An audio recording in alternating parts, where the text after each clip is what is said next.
নমস্কার দর্শক বন্ধুরা, আমি ডক্টর সর্বানন্দ মুখার্জি। আপনাদের সকলকে আমার চ্যানেলে ওয়েলকাম। প্লিজ যারা আমার চ্যানেলটি দেখছেন তারা প্লিজ একটু চ্যানেলটি সাবস্ক্রাইব করবেন এবং তার পাশে বেল আইকনটা অবশ্যই প্রেস করে দেবেন। যারা ফেসবুক থেকে দেখছেন তারা অবশ্যই আমার চ্যানেলটা ফলো করবেন এবং প্লিজ আমাকে কমেন্ট করে জানাবেন যে আমার ভিডিওগুলো আপনাদের কেমন লাগে এবং কোনো প্রবলেম থাকলে অবশ্যই আমাকে কমেন্টের মাধ্যমে জানিয়ে দেবেন। তাহলে আমি আপনাদের প্রবলেমগুলো সলভ করার চেষ্টা করব যতটা পারা যায়। তো বন্ধুরা, আজকে আমি যে বিষয়টি নিয়ে আপনাদের সাথে আলোচনা করতে যাচ্ছি সেই বিষয়টি হচ্ছে একটা স্নায়বিক ব্যাধি, একটা নিউরোলজিক্যাল প্রবলেম। তো সেটার নাম হচ্ছে মৃগী, ইংরেজিতে যাকে আমরা বলি এপিলেপসি। বিভিন্ন রকম নামেই সেটাকে ডাকা হয়ে থাকে, তবে যে স্নায়বিক ব্যাধিটি নিয়ে আজকে আলোচনা করব তার নাম হচ্ছে মৃগী। তো বেসিক আইডিয়ার মাধ্যমে আপনাদের সাথে ভিডিওটা শেয়ার করব। প্লিজ যারা আমার দর্শক বন্ধুরা তারা প্লিজ এই ভিডিওটি শেয়ার করবেন আর কোনো প্রয়োজনে আমাকে কমেন্ট করে জানাতে পারবেন। বন্ধুরা, এখন যে বিষয়টি নিয়ে আলোচনা করতে যাচ্ছি সেটা হচ্ছে মৃগীর যে প্রাথমিক লক্ষণগুলো হয় বা মৃগী রোগটি কি সেটা একটু আলোচনা করব। তো মৃগী রোগটি হচ্ছে এক ধরনের দীর্ঘস্থায়ী স্নায়বিক একটা ব্যাধি, মানে একটা নিউরোলজিক্যাল ডিসঅর্ডার যেটা লং টাইম ধরেই থাকে। তো এইটা কি হয় না, মস্তিষ্কের যে স্নায়ু কোষগুলো থাকে তার কার্যকলাপটা অনিয়ন্ত্রিতভাবে হয়, তাই এই কারণে এই রোগ হয়ে যায়।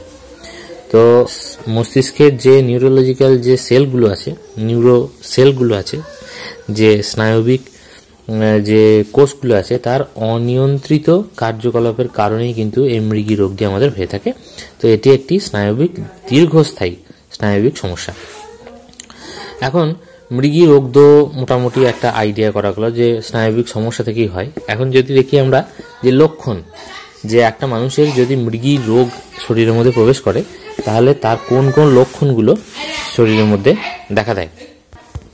প্রথম যে লক্ষণটি আমরা দেখে থাকি সেটা হচ্ছে চেতনা হারানো, মানে যাকে আমরা সেন্সলেস বলে থাকি, অজ্ঞান হয়ে যায় বলে থাকি। তো প্রথম যে লক্ষণটা আমরা দেখি সেটা হচ্ছে চেতনা হারানো এবং পেশেন্ট সেন্সলেস হয়ে যায়। তারপরে পেশেন্টের চোখের মধ্যে একটা বিশেষ আপনার লক্ষণ দেখতে পাওয়া যায়, যেমন চোখটা ফিক্সড হয়ে যায় বা চোখটা আপনার ঠিক করে নাড়াতে পারে না। তো চোখের মধ্যে একটা অস্বাভাবিক নড়াচড়া আমরা লক্ষ্য করি এবং সারা শরীরের মধ্যে একটা ঝাঁকুনি আমরা দেখে থাকি। এছাড়া যেটা হয়, শ্বাস প্রশ্বাসের মধ্যে একটা বিশেষভাবে পরিবর্তন লক্ষ্য করি।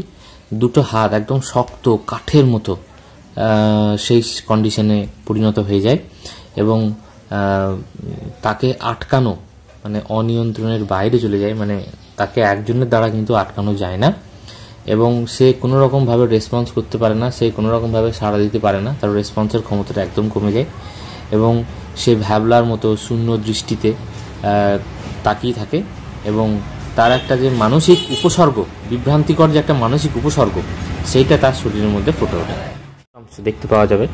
সারা শরীরের মধ্যে চোখে মুখে দাঁতগুলো অনেক সময় শক্ত হয়ে এঁটে যেতে পারে, সেখানে কিছু একটা দিতে হয় নাহলে জিভ কেটে যায়। এখানে একটা কাঠের বা পাতলা চামচ টাইপের কিছু একটা দিতে হয় নাহলে জিভ কেটে যায়। তো এই ধরনের সিমটমস মৃগী রোগটা যখন হবে না তখন শুরু হবে এবং যখন পেশেন্টের মধ্যে এই জিনিসটা হবে, পেশেন্টকে জিজ্ঞেস করলে পরে, যখন পেশেন্ট স্বাভাবিক হবে তখন পেশেন্টকে জিজ্ঞেস করলে পরে সে বলতে পারবে না যে তার কি সমস্যা হয়েছিল। এটা একটা বিরাট বড় সিমটমস। মৃগী রোগ হলে পরে এই লক্ষণগুলো আমরা দেখতে পাই। এখন হচ্ছে মৃগী রোগ হওয়ার পিছনে সাধারণত কোন কোন কারণগুলো থাকে। যে কারণটা আমি প্রথমেই আলোচনা করেছিলাম, মস্তিষ্কে যে স্নায়ু কোষ থাকে তার অনুপস্থিতি, মস্তিষ্কের যে স্নায়ু কোষের অতিরিক্ত যে সংকেত বা মস্তিষ্কের যে ইলেকট্রিক যে একটা রেসপন্স, তার ভারসাম্যহীনতা, এইগুলো হচ্ছে মৃগী রোগের কারণ। আমরা একটু আলোচনা করে নেব যে মৃগী রোগটা যদি হয় এর জন্য কি কি পেশেন্টের জটিলতাটা হতে পারে। পেশেন্টের প্রথমত যেটা হয় যে মৃগী রোগটা যখন হয় তখন তো পেশেন্টের অবস্থা খুবই খারাপ থাকে, তার জন্য পেশেন্ট হয়তো পড়ে যায়। তো অনেক সময় পড়ে গেলে কি হয়, মাথায় প্রচন্ড পরিমাণে আঘাত লাগতে পারে, এই একটা জটিলতা হতে পারে। সেখান থেকে অন্য সমস্যা, হাড় ভেঙেও যেতে পারে, এখান থেকে আবার অন্য সমস্যা হতে পারে, বড়ভাবে কোনো জায়গায় কেটে যাওয়ার চান্সও থাকতে পারে। তো এই জটিলতাগুলো কিন্তু আসতে পারে। অবশ্যই পেশেন্টকে চোখে চোখে রাখতে হবে এবং পেশেন্ট একটুখানি মানসিকভাবে ভেঙে পড়ে এবং কখনো কখনো মানসিক চ্যালেঞ্জেরও মুখোমুখি তাকে হতে হয়। তো এই সমস্ত জটিলতা কিন্তু মৃগী রোগের সমস্যার জন্য হয়ে থাকে। এবং আমি মৃগী রোগের জন্য কিছু কিছু হোমিওপ্যাথি ওষুধের নাম আপনাদের সাথে শেয়ার করতে পারি, কিন্তু মৃগী রোগের জন্য ওষুধ কিন্তু সিমটমসের উপর ভিত্তি করে দেওয়া হয় এবং অবশ্যই এটা নিউরোলজিক্যাল ডিসঅর্ডার দেখান, কিন্তু অসুবিধার কিছু নেই, এই রোগ সেরে যায়। তো প্রথমত এই রোগের জন্য খুব ভালো যে হোমিওপ্যাথিক মেডিসিনটি ব্যবহার হয় তার নাম হচ্ছে এবিসথিনিয়াম ইউজ করা হয়ে থাকে। তারপরে সোলেনিয়াম বলে একটা মেডিসিন আছে, সোলেনাম নিগ্রাম বলে একটা মেডিসিন আছে, নাইগ্রাম, সেটা ইউজ করা যেতে পারে। এছাড়া সিকুটা বলে একটা মেডিসিন আছে, সেটা ইউজ করা যেতে পারে। ক্যালিফস বলে এক ধরনের মেডিসিন আছে, বায়োকম্বিনেশন, এটাও ইউজ করা যেতে পারে। তো এই সমস্ত জিনিসগুলো ব্যবহার করতে পারে। এবং মৃগী রোগ হলে পরে তাকে কোন কোন জিনিসগুলো একটু অ্যাভয়েড করতে হবে সেটা হচ্ছে, যেমন সাঁতার কাটা অ্যাভয়েড করতে হবে, পুকুরে নামা অ্যাভয়েড করতে হবে, গাড়ি চালানো অ্যাভয়েড করতে হবে, মেশিন চালানো অ্যাভয়েড করতে হবে। এই সমস্ত জিনিসগুলো কিন্তু অ্যাভয়েড করতে হবে বা এড়িয়ে চলতে হবে, তাহলে মানে একটা বিপদাপদ ঘটার ব্যাপারটা কিন্তু অতটা বিশেষ কিছু থাকবে না। এবং চিকিৎসা চলাকালীন স্বাভাবিক জীবনযাপন করতে হবে, সব রকম পরিস্থিতিতে ফিট থাকতে হবে এবং নেগেটিভ জিনিসগুলোকে এড়িয়ে চলতে হবে, তাহলে আমরা অবশ্যই ভালো থাকবো। তো বন্ধুরা, আজকের মতো আমার এই ভিডিওটি আমি এখানে শেষ করলাম। আপনাদের কেমন লাগলো অবশ্যই আমাকে লাইক করে জানাবেন এবং প্লিজ আমার চ্যানেলটি একটু সাবস্ক্রাইব করবেন, ফলো করবেন।